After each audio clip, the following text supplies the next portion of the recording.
The uterus is more than a hollow organ. It's a dynamic muscle capable of precise, coordinated movement. With each gentle contraction, the myometrium, the muscular outer layer, tightens and releases. Inside, the endometrium ripples softly, while nestled safely within the amniotic sac, the baby is now in the second trimester. Organs are formed and growing, tiny fingers and toes flex, and the heart beats with steady rhythm, surrounded by nourishing fluid and connected to the placenta through the umbilical cord. In late pregnancy, many babies start out sitting upright in the uterus, a position called breech. As the weeks progress, the head usually becomes the heaviest part. Guided by gravity and the shape of the womb, the chin tucks toward the chest and the baby slowly rotates. Deep inside the abdomen, the uterus begins a quiet rehearsal for birth.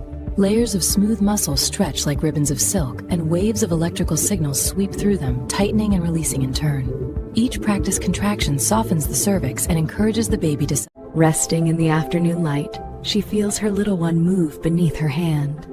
Within, a world apart, the baby floats in warm water, heartbeat steady, limbs tucked close, safe and growing.